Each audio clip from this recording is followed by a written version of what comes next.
Alléluia. Le Dieu de victoire habite en nous. Est-ce qu'on peut les encourager? Alléluia. Le Dieu de victoire. Alléluia. Regardez ceux qui ne vont pas vous manger. Ils ont écoutez comment ils sont charmants. Le Dieu de victoire. On va le reprendre pour la gloire de Dieu. Le Dieu de victoire est en eux. Est-ce que vous le croyez? On va les encourager. Alléluia. Que nous laisse la gloire de Dieu. Alléluia. La victoire de Seigneur Amen. Et le groupe aussi dit. Alléluia. Le Dieu de victoire.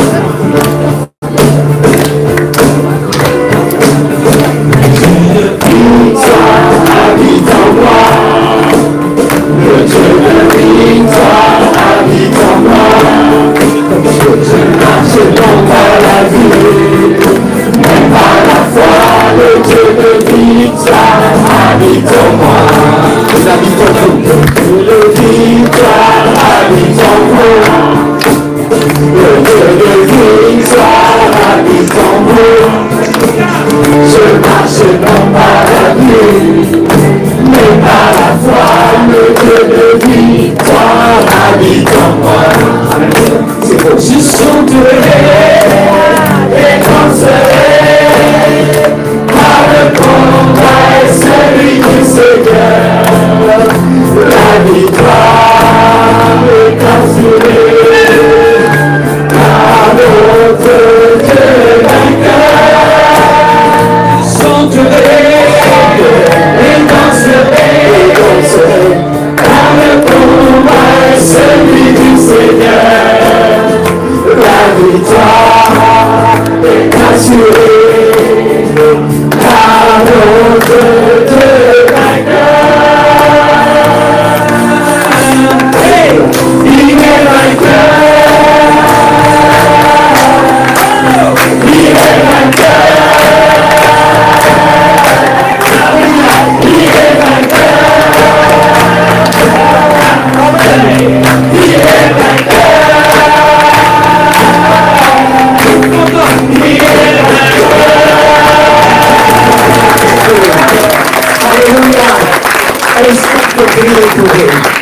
Alors vous allez tendre vos mains vers eux, ça va les encourager. Amen. Priez pour vous, tous ceux, celles qui sont venus ici, c'est pour honorer Dieu et vous honorer aussi. C'est vrai qu'on a chanté, on veut prier pour vous. Et ceux qu'on a invités, que vous avez invités, si vous les aimez bien, votre cœur doit s'exprimer. Amen. Et ceci demain, c'est l'expression de votre cœur qui montre que vous êtes avec vous, vous êtes avec eux. Alors recevez la bénédiction de l'auditoire pour vous. Recevez, recevez. Il reçoit ça. Il reçoit cette bénédiction qui vient pour un Éternel, mon Dieu, je remets ces qui vient de leur cœur, l'expression de leur amour, l'expression de leur reconnaissance, et que tu puisses être à leur côté, Seigneur, que tu as choisi, que tu as loin, et qu'ils puissent, Seigneur, tu as transformé en ce jour. Oui, Seigneur, nous pouvons t'honorer. Parce que tu dis dans ta parole, il y a la joie dans le ciel pour un seul qui se tourne vers toi, pour un seul qui se convertit vers toi. Les anges se réjouissent dans le ciel avec nous, dans ce lieu. Seigneur, c'est pourquoi nous te bénissons. Merci pour la grâce qui nous offre. Merci pour l'onction qui nous offre. Et qu'elle puisse, Seigneur, grandir spirituellement, l'esprit et que tu puisses les utiliser pour pouvoir mener à bien ton œuvre. Pour annoncer la bonne nouvelle pour guérir ceux qui ont le cœur brisé. Pour envoyer l'huile aux opprimés et pour donner la vue aux aveugles. Et proclamer une année de délivrance. Une année de grâce. Une année de grâce pour cette église. Une année de grâce pour chacun dans ce lieu. Seigneur, oui, nous te bénissons pour ces témoignages qui vont glorifier ton nom. Est-ce qu'on peut les applaudir encore? Alléluia. Alléluia. Ça va mieux. Il a eu l'argent pour Dieu, par le Seigneur Jésus-Christ, car il est dit, il est le chemin, la vérité et la vie. Et nul vient au Père que par lui. Amen. Et vous avez trouvé le chemin aujourd'hui. Ce chemin qui s'est présenté devant vous. Et dans ce chemin, vous avez vu la lumière de Dieu et celui qu'on appelle la vérité. Les hommes te prétendent, ils ont la vérité. Mais lui, c'était l'unique qui avait la vérité de Dieu. Il nous a communiqué cette vérité. Il vous a donné cette vérité, n'est-ce pas, mamie? Antoinette, ça va? Je le sens. Amen, amen. Bonjour. Alléluia. On va regarder le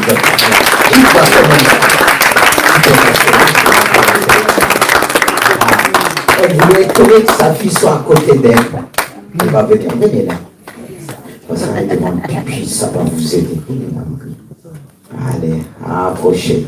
Je vais vous donner le micro. On va s'approcher bien. On a besoin de toi. Alléluia. Alléluia.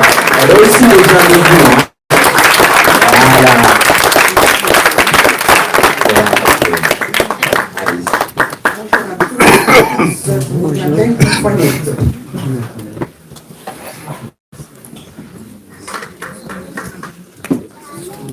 Je suis croyante depuis ma jeunesse. J'ai grandi dans la foi en suivant le chemin traditionnel, baptême bébé, communion. Et je croyais que tout cela suffisait pour moi.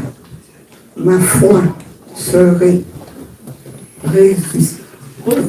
résumée à c'est d'aller de temps à autre à la messe.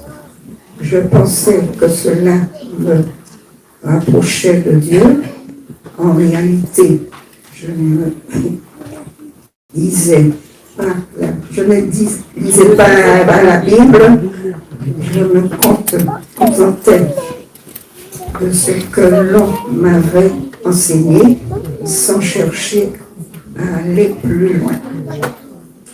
Durant le confinement en 2020, mes enfants ont commencé à me lire la Bible à la maison.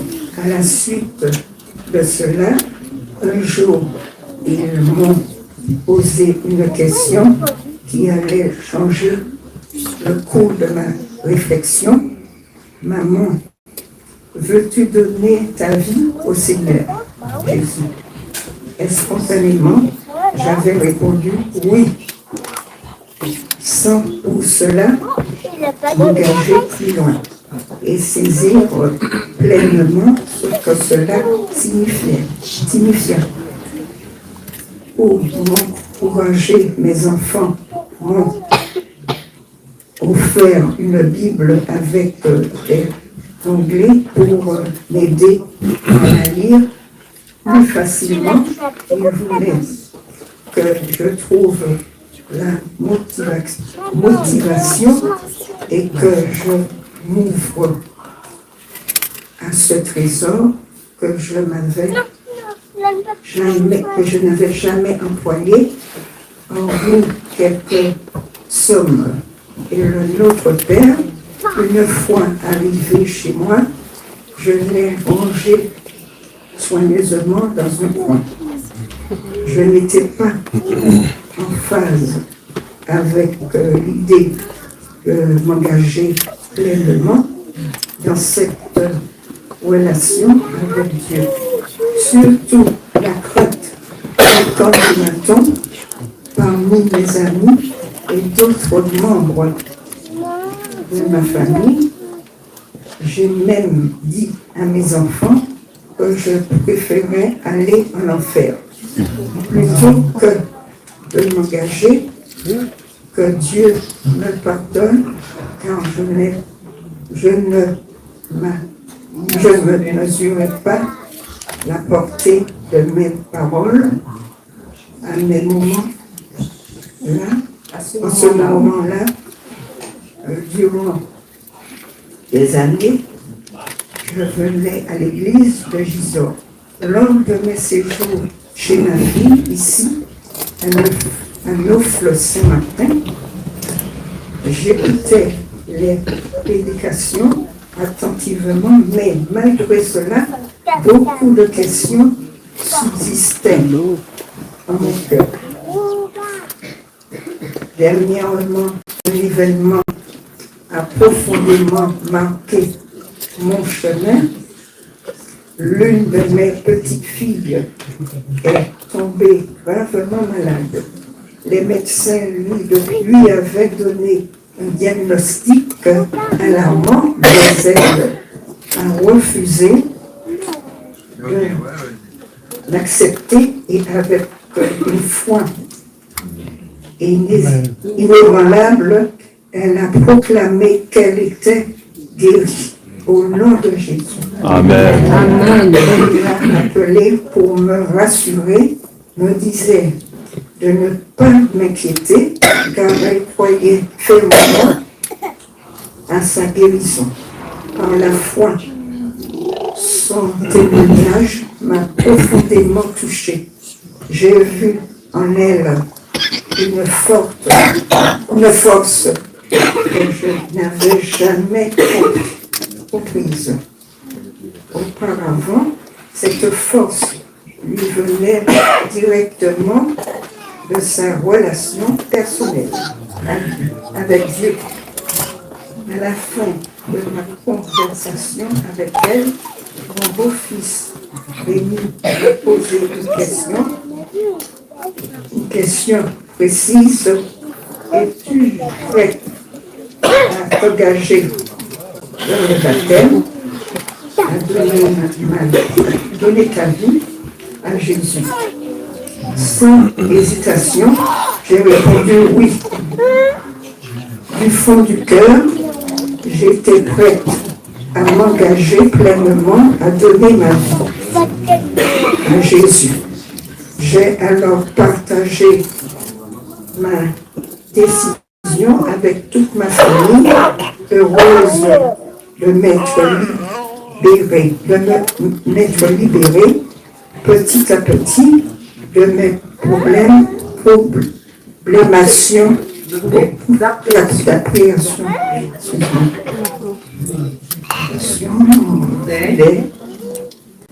des décisions, des traditions de la paix envahit mon cœur. J'ai pris la décision d'aller voir le pasteur pour lui exprimer au désir de préparer mon baptême. Cette démarche marquait une nouvelle étape dans ma vie. Je souhaitais vivre pleinement ma foi en Jésus-Christ. Durant cette préparation, j'ai fait un rêve très marquant, car à mon réveil, je m'en souvenais encore. Je marchais sur un chemin, j'ai rencontré une foule qui montait alors et je m'efforçais de descendre. Malgré tous les obstacles sur ma route, cette foule me disait de venir avec elle et je continuais mon chemin car je voulais et devais poursuivre. J'ai partagé ce rêve avec ma famille qui m'a dit que cela confirmait ma décision car cette foule marchait en direction du chemin de la perdition, tandis que moi j'allais sur le chemin de Jésus en direction de la vie éternelle. Aujourd'hui, je suis là pour concrétiser ma décision devant Dieu. L'Église, ma famille et amis me donnent ma vie à Jésus-Christ. Alléluia.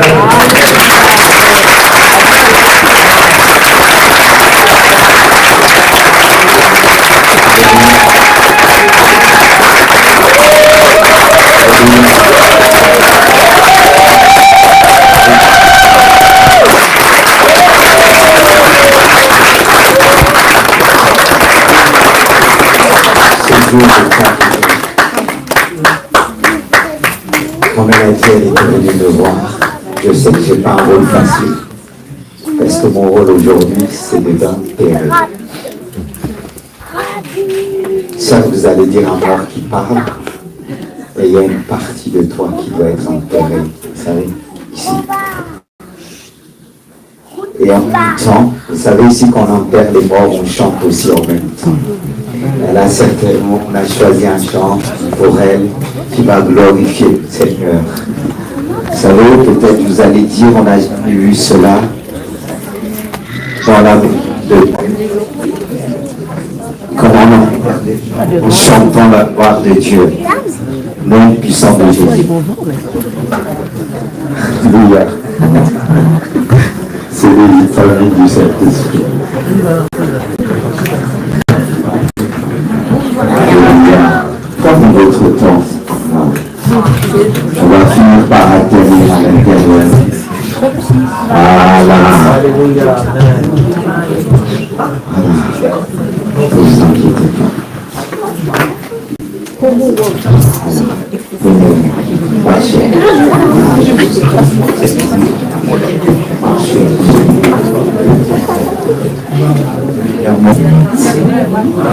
La servante de Dieu.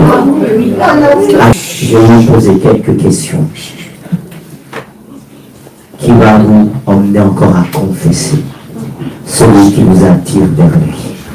Est-ce que vous croyez que le Seigneur Jésus est mort pour vous à la croix? Est-ce que vous croyez qu'il a été ressuscité, qu'il vit auprès du Père? Oui, je crois. Est-ce que vous croyez de tout votre cœur? Oui, de tout mon cœur.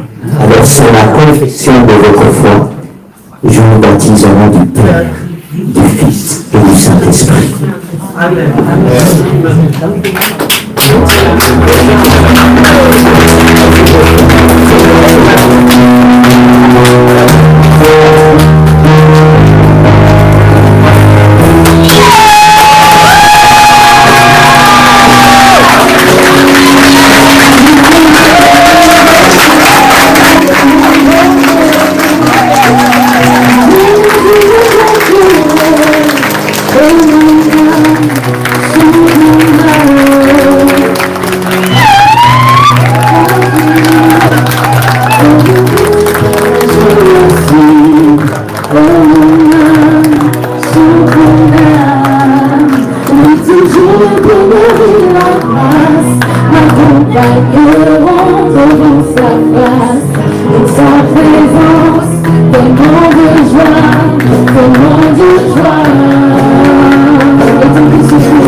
Alléluia. Alléluia, jusqu'à pour la sortie. Yahweh est puissant. Yahweh est grand. Il peut encore dans ce lieu. Il restaure et guérit. Il est vivant, il est vraiment jamais. Celui qu'on appelle Yahweh. Il est le roi des rois, le Seigneur des seigneurs. C'est lui le cœur, le milieu de peuple. Il peut se rencontrer du Yahweh. C'est un peu de fête. La nation dans le ciel. Et la seule nation de ce peuple.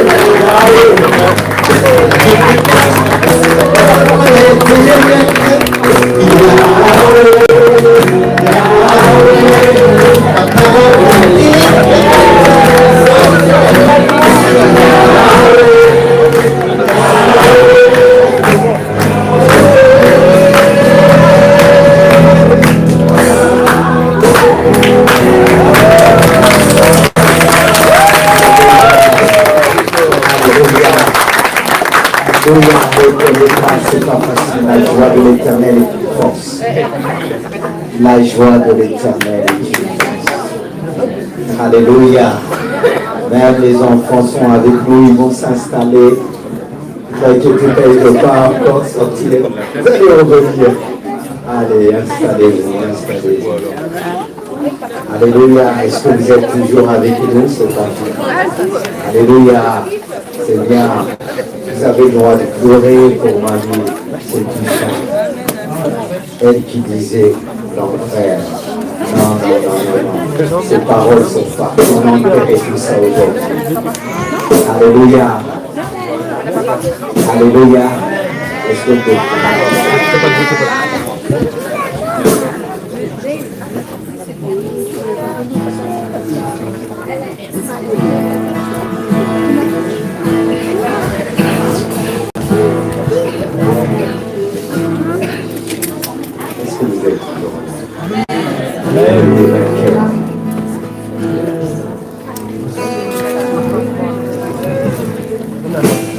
Je compte sur toi, tu es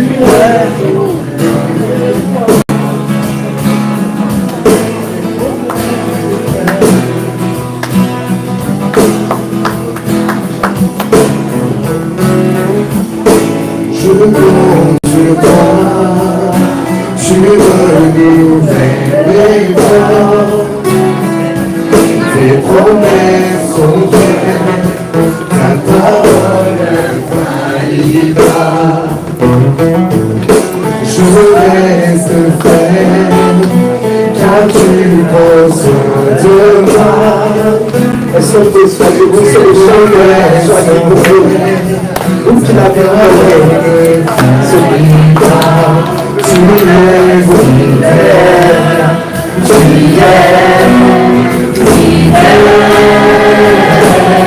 tu es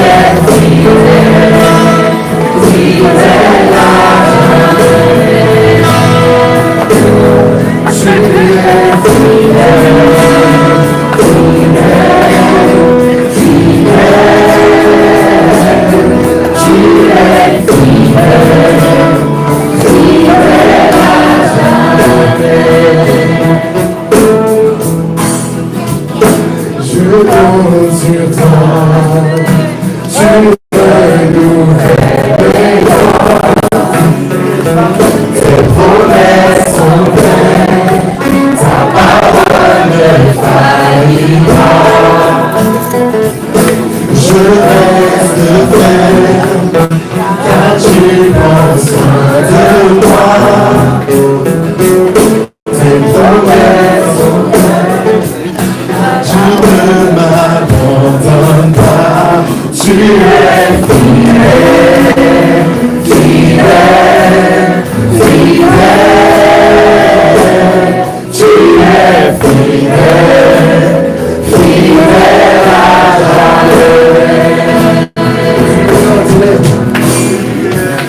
Plus qu'un délai, je reçois mon miracle.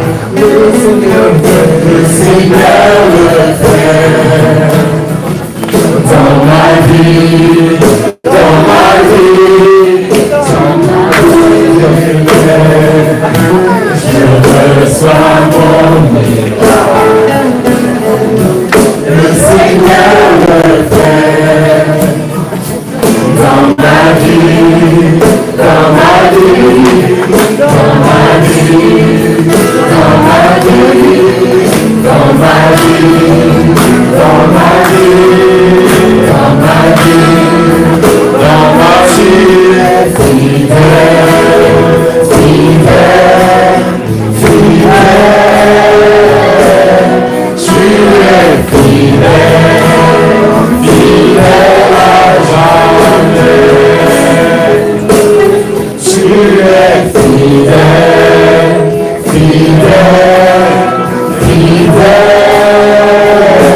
Alors tu vas leur dire pourquoi et pourquoi et pourquoi.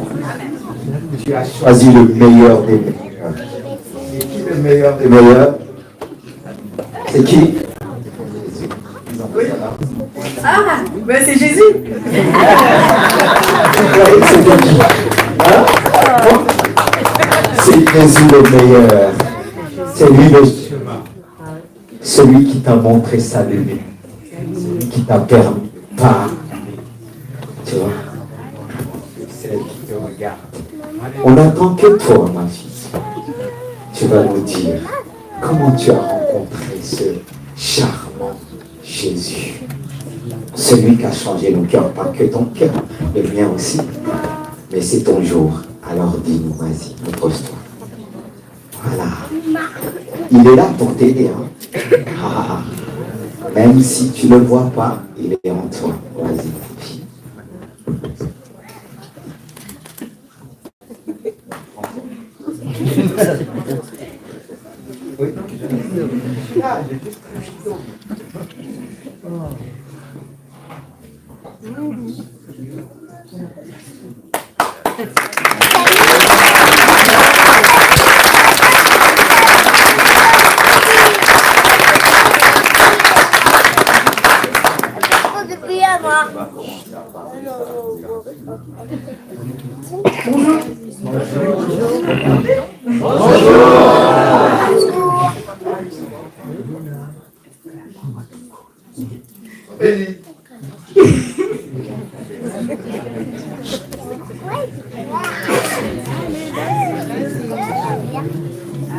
Allez Luna. Allez Luna.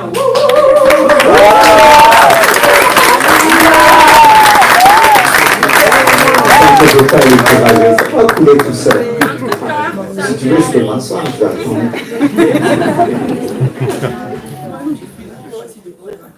Donc, bonjour, du coup, je m'appelle Luna, j'ai 17 ans, et voilà. Donc, du coup, moi j'ai grandi dans une famille athée, donc je ne connaissais pas la religion.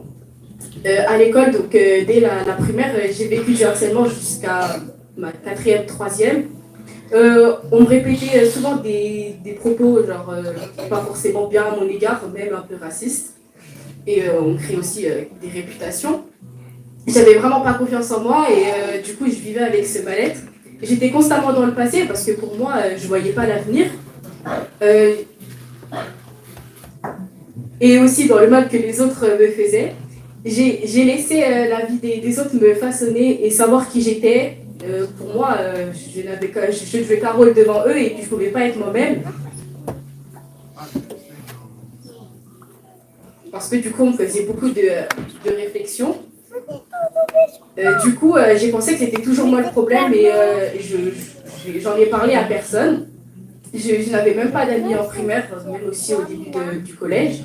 Et quand je suis rentrée au collège, du coup, c'était encore pire. Dès plus jeune, on m'a toujours dit que j'étais une fille gentille, joyeuse, etc. Mais les gens m'ont beaucoup blessée et du coup, à cause de ça, j'ai beaucoup changé et moi-même, je me suis renfermée sur moi-même. Je ne ressentais que la tristesse et je pleurais tout le temps. Je me disais que ça ne changerait pas. Au collège, j'ai commencé à ressentir de l'abandon parce que l'une de mes seules amies que j'avais me laissait tomber. J'ai essayé de lui reparler, mais elle ne voulait pas.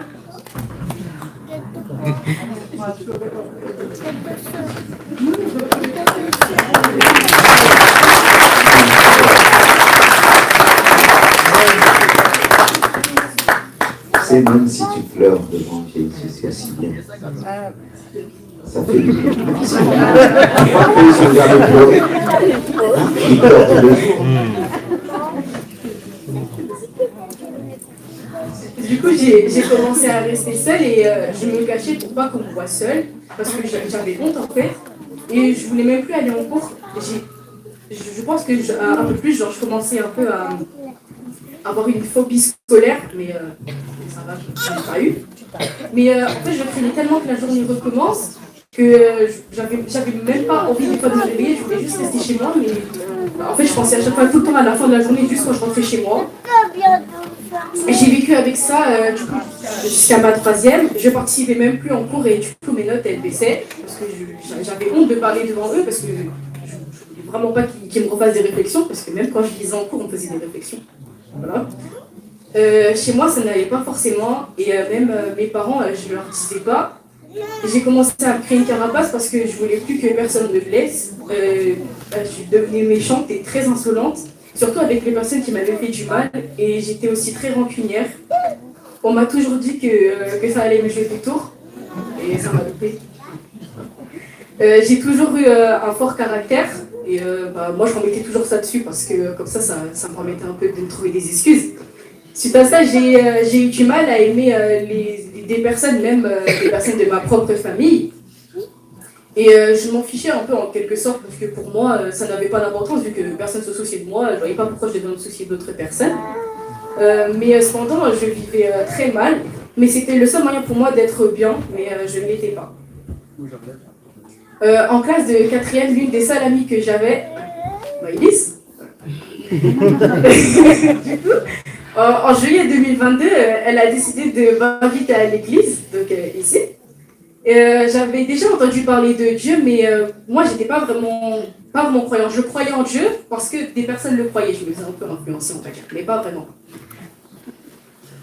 Du coup, à peine arrivé à l'église, Eric, il m'a donné une Bible, du coup, pour que je puisse la lire. Et j'ai aimé revenir. Du coup, je revenais souvent. Même l'accueil, c'était très bien. Du coup, merci à vous.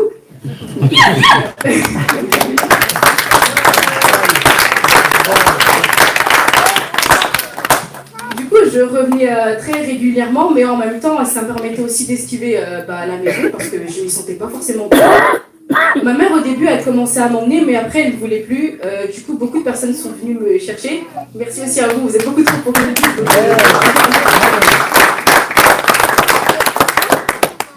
du coup, au début, c'était tout beau, tout rose. Après, j'ai commencé à avoir des baisses de foi. Je ne voulais plus lire ma Bible. Je lisais juste quelques versets et pour moi, c'était une corvée de le faire, de lire la Bible, etc. Je priais même pas à haute voix, du coup, pourtant j'étais dans ma chambre toute seule. Je priais dans ma tête et après aussi, rien que le fait de penser que je dois prier devant des personnes, ça m'angoisse. Vraiment, j'ai trop peur qu'on me juge, du coup, je ne prie pas devant des personnes.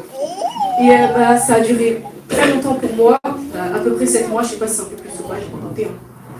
Après, je venais toujours à l'église, mais à chaque fois qu'il y avait des appels pour la prière, ça m'arrivait d'y aller, mais on me disait toujours la même chose, de me valoriser, de m'accrocher à ma foi et de regarder vers l'avenir. Je partais toujours en pleurs. Voilà. Je trouvais que rien ne changeait, du coup, jusqu'à un moment où un couple de prophètes américains est venu prêcher à l'église, et pareil, ils m'ont dit la même chose.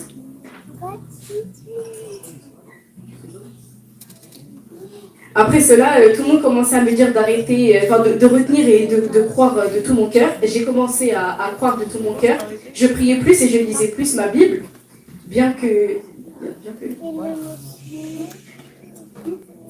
Bon, je me sentais pas bien en même temps. Pour moi, je me devais de le faire, et du coup, j'ai commencé à aller mieux. Même si le monde me tourmentait, je suis restée accrochée au Seigneur.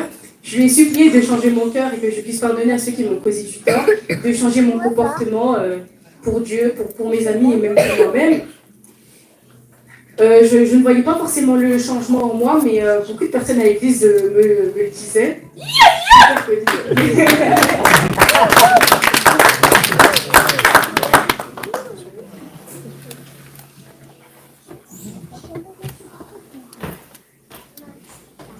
Oui, du coup, j'ai commencé à y croire. Mais en seconde, à la fin de ma seconde, mes amis, ils ont commencé à me laisser tomber. Du coup, ça a aussi un peu joué sur mon choix d'orientation parce que je voulais pas rester dans la classe. Surtout que la classe devait rester sur les 3 ans. C'est un peu trop pour moi. Du coup, ça m'avait fait du mal et j'ai décidé d'arrêter de me laisser abattre. En plus, à ce moment, je commençais à m'accepter et à me valoriser. Pas forcément pour les bonnes raisons, mais on va pas dire pourquoi. Après, ça m'a beaucoup rattrapé. J'aimais beaucoup la musique du monde. Pour moi, c'était un peu un moyen d'extérioriser et de rester dans mon propre monde. Une fois, je l'écoutais dans le bus et le son, en fait, il s'est coupé. Et du coup, j'ai eu une pensée qui me disait de mettre de la musique chrétienne. Et du coup, je l'ai fait. Et mes écouteurs qui sont reconnectés et le son, il est ressorti. Et pour moi, c'était un signe. Et du coup, à partir de ce moment-là, j'ai décidé de supprimer toutes mes playlists de musique mondaine. Je vois tout, j'étais un peu en pleurs. Mais c'est pas forcément facile pour moi. Même après, chez moi aussi, c'est un peu compliqué. Surtout quand mes frères, ils mettent de la musique avec l'enceinte. Il est là. Après, c'est pas grave, mais bon, tant que je connais pas, ça m'emporte pas. Du coup, moi, j'essaie de rester dans mon univers, et puis du coup, j'ai commencé à écouter beaucoup de musique chrétienne, et j'en écoute tous les jours, toute la musique. Mais je l'ai fait surtout par amour pour Dieu, parce que je savais qu'au début, c'était pas bien ce que je faisais.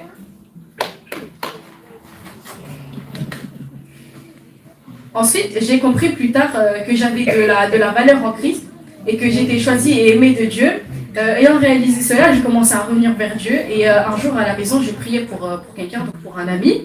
Et j'ai vu à côté de moi une très grande silhouette, comme une porte avec du nord autour, mais quelqu'un qui rentrait, qui était tout en blanc, la lumière, tout ça. Et du coup, j'étais très émue parce que j'ai compris directement que c'était Jésus et ça m'a fait du bien et j'ai compris que j'étais pas seule. Et du coup, suite à ça, j'ai eu 2 versets qui me sont venus.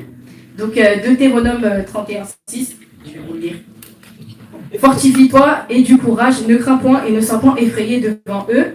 Et Josué 1:9, ne t'ai-je pas ordonné cet ordre, fortifie-toi et prends courage, ne t'effraie point et ne t'épouvante point, car l'Éternel ton Dieu est avec toi dans tout ce que tu entreprendras.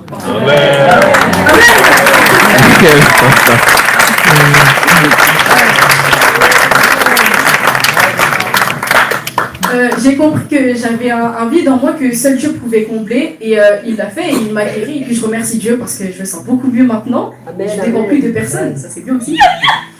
Il m'a tout donné et j'ai toujours voulu changer pour Dieu et les autres et je me suis réfugiée dans la prière et j'ai gardé la foi. J'ai vécu dernièrement une expérience incroyable avec Bâche Congrès à Créteil. J'ai découvert une nouvelle identité en Christ, en moi du coup.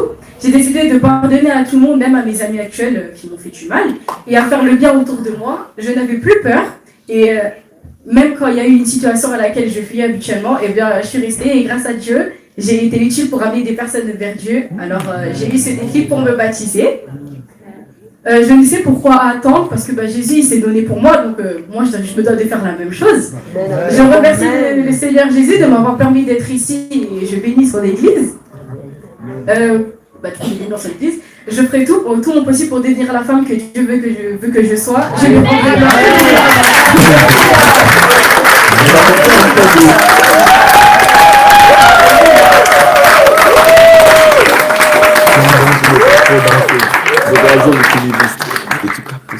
Je lui rendrai tous les jours de ma vie, donc du coup j'ai décidé d'abandonner toutes choses anciennes, tous les péchés que je commettais, et j'ai la certitude qui m'a guéri et sauvé. Maintenant je lui donne ma vie en me faisant baptiser.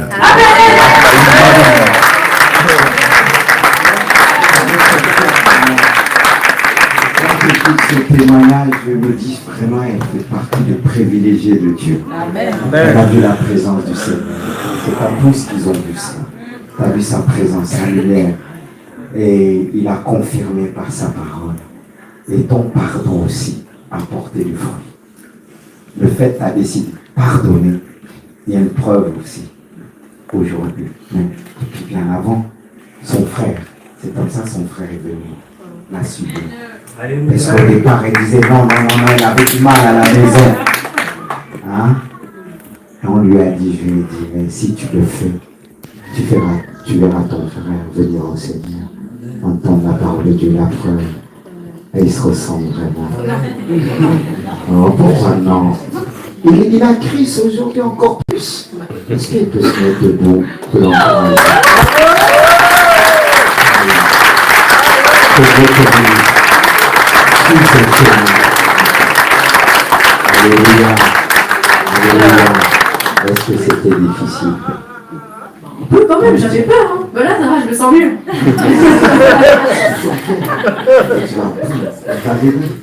Et vraiment, c'est encourageant. Et on va reprendre le chant qu'elle avait choisi. Elle a exprimé sa foi à travers ce chant. Ah, si tu as fait appel à Jérémie.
Viens dans le cercueil maintenant.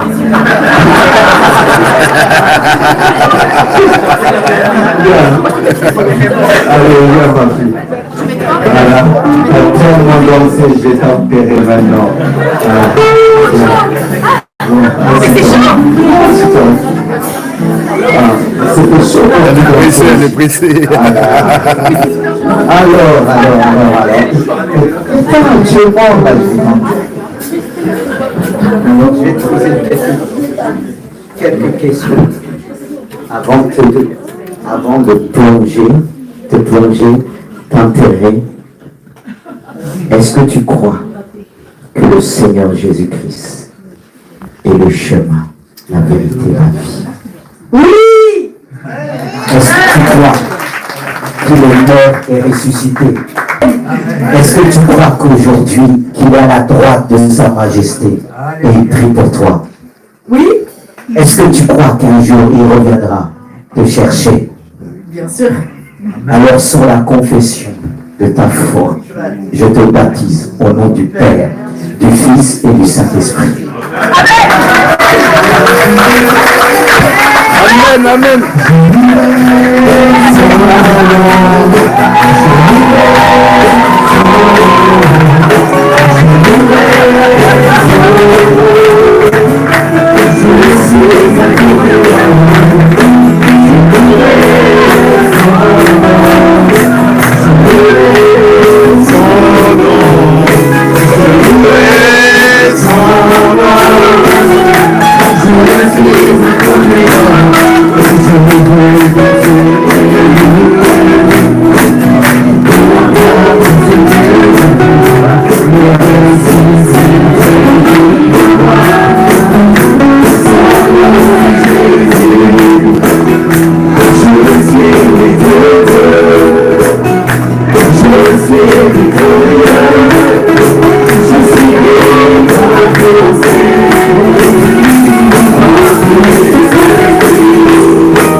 Je veux proclamer qu'en Christ, je suis plus que vainqueur. On a des winners ce matin. Des winneuses. Et si je dis des winners, parce que je vous inclus dedans, parce que si vous êtes présents en ce lieu, c'est que vous avez compris le vrai, vous avez pris le bon chemin. Vous avez compris que le roi des rois est présent et est capable de vous toucher. Amen. Amen.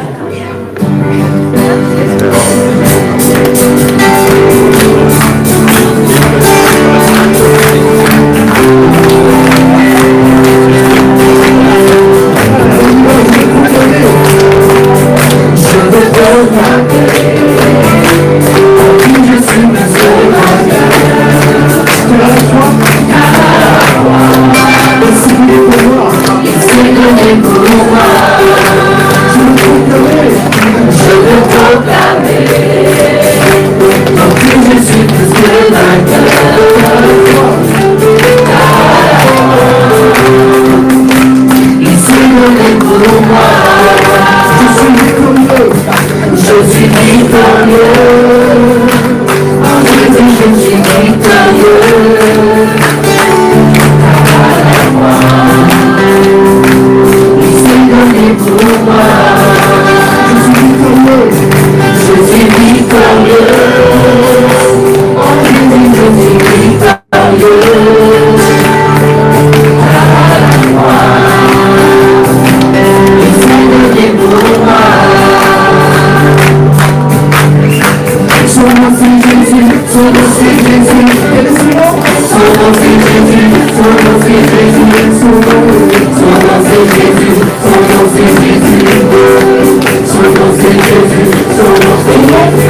Je suis dans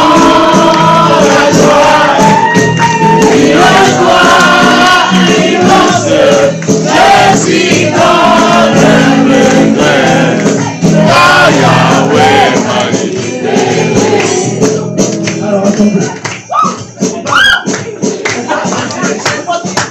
pas fini. C'est pas fini, Jérémie. Un peu de patience. Ça n'a rien que de compenser. Il a dû manger et dû boire.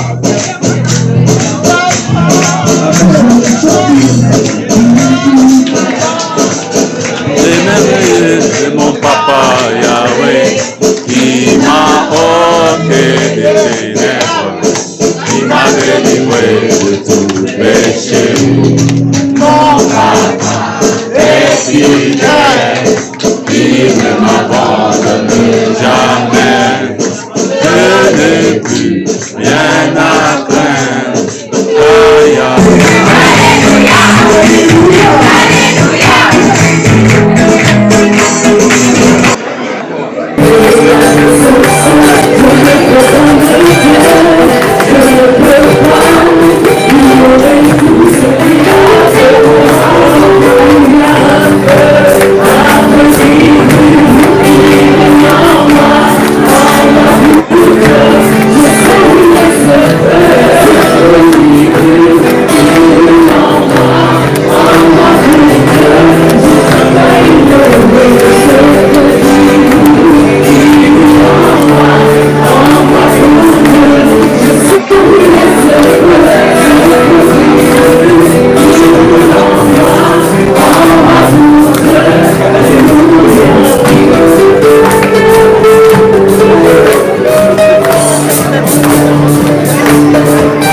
Je chanterai de tout mon cœur les merveilles de mon papa Yahweh.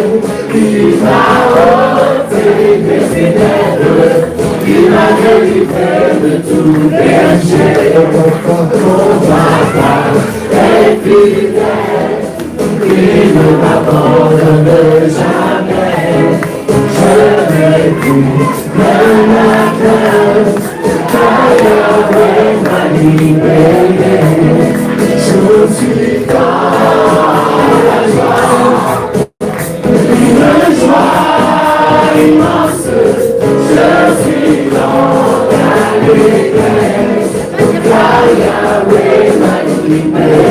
Je suis dans la joie, une joie immense.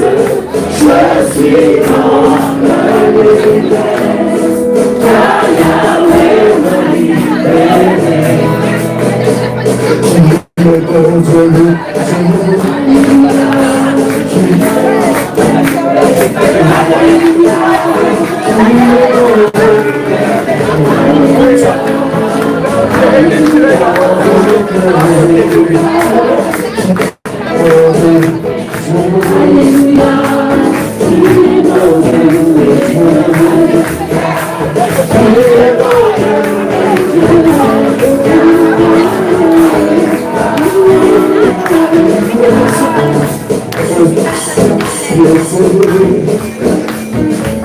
Ah non, c'est moi.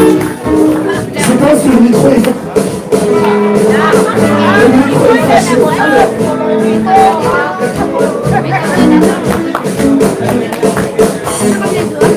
Alors, les paroles disent, pas besoin de t'inquiéter, pas besoin de t'angoisser, car si tout semble s'écrouler, sache que tu as un Dieu. Amen.